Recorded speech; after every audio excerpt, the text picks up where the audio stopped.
या फिर और दूसरे जो मसूद अजहर वगैरह यहाँ पर पाए जाते हैं उनके खिलाफ जब तक कोई एक्शन नहीं होगा तब तक भारत और पाकिस्तान के बीच में भी कोई बात नहीं हो सकती। India has reacted very negatively, as you might expect, to these tariffs related to Russian oil purchases.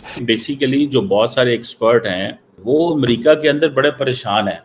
But what scares me is that every investor I speak to, even some who support this president, is giving me the same message.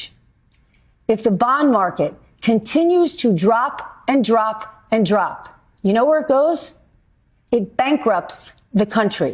India is now saying, look, Washington, enough is enough. Our economic policy will not be dictated from Washington, said India. India और America के ताल्लुकात में ये जितने लोग थे जिन्होंने माजी में बड़ा काम किया, John Bolton and many others, they even believe कि we need to bring back, हमें इंडिया को वापस लेके आने की जरूरत है। पाकिस्तान IMF से 3 And the markets continue to sink, both the bond and stock market. Putin India भी जा रहे हैं और वहां पर जो है उनकी बड़ी मुलाकातें होंगी। It could push India back closer to Russia and ironically closer to China, perhaps negotiating together against the US. अब तो पीएम नरेंद्र मोदी के चीन की दौरे की जब खबर सामने आई तो चीन से आई उत्साहित प्रतिक्रिया ने सबको हैरान कर दिया है। बड़ी खबर ये है कि इंडियन गवर्नमेंट ने $300 बिलियन रिजेक्ट कर दिए हैं। We have lost an enormous amount of credibility and trust. America सोच रहा था कि ब्रिक्स को तोड़ देगा, लेकिन नतीजा इसका बिल्कुल उल्टा हो गया। And what I feel most tonight is scared. Scared that what we are facing is a crisis of confidence. Confidence in us, the United States of America. हमें देने तो प्रॉपर एक प्रोसीजर के साथ, प्रॉपर एक तरीके के साथ जो तरीका होता है उस तरीके से हमें दें।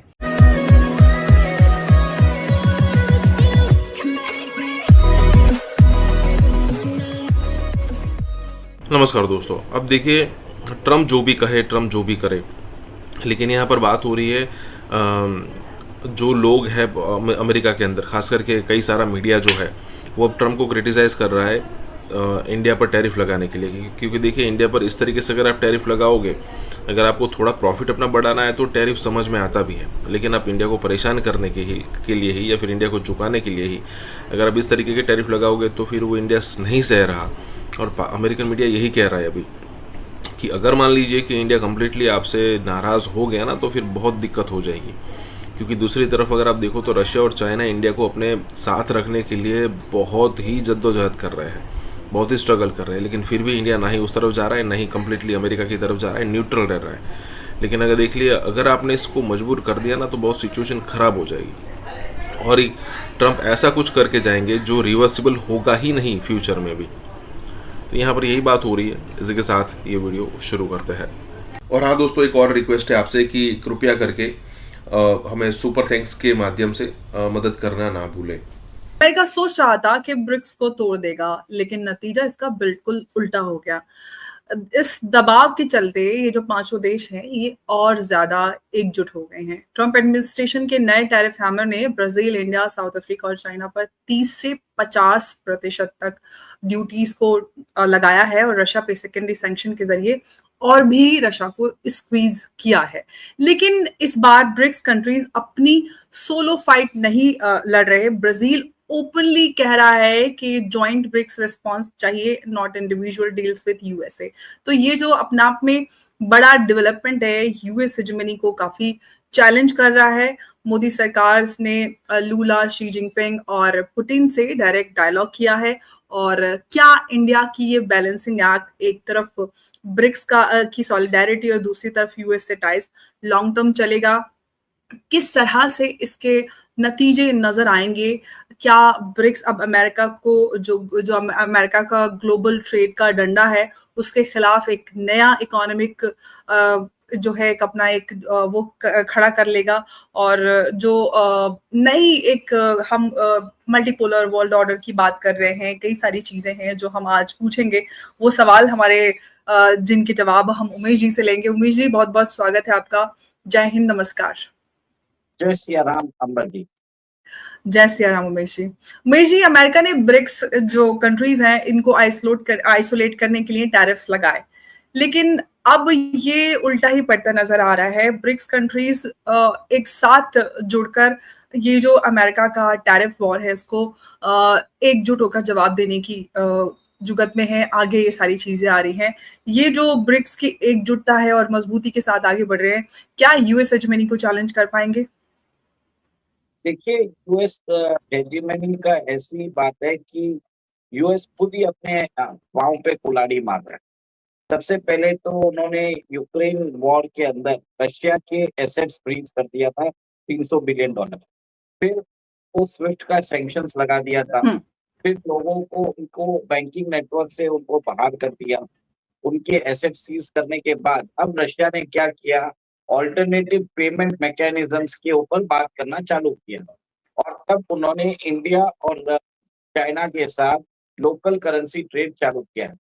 आज ऐसी बात है कि रशिया कंप्लीटली डी-डॉलराइज हो चुका है और उसकी ग्रोथ हो रही है 2% पे, जबकि अमेरिका के अंदर बातचीत हो रही है कि शायद वो इस बार रिसेशन में जा सकता है। अब देखने वाली बात है कि भारत और चीन रशिया से दोनों तेल ले रहे थे, तो व्लादिमीर पुतिन और नरेंद्र मोदी के जो रिश्ते हैं, कहीं ना कहीं वो ऐसे देख के डोनाल्ड ट्रंप को एक तरह से कॉम्प्लेक्शन हो गया। उन्होंने मोदी जी को बोलना चालू किया, आप उनको समझाइए कि वो यूक्रेन वॉर बंद कर दे, फिर आप तेल लेना बंद कर दीजिए। मतलब बहुत सारे फ्लिम्सी ग्राउंड्स पे कुछ ना कुछ बात पे वो झगड़ा करना चाहते थे, तो उनको मालूम है ये सब चीजें होने वाली नहीं है। तब उन्होंने भारत पे सैंक्शंस लगाना चालू किया, 50% लगा दिया। भारत को बोला कि आप अपना एग्रीकल्चर प्रोडक्ट्स मार्केट हमको अलाउ करिए, हमारा जेनेटिकली मॉडिफाइड क्रॉप्स लीजिए।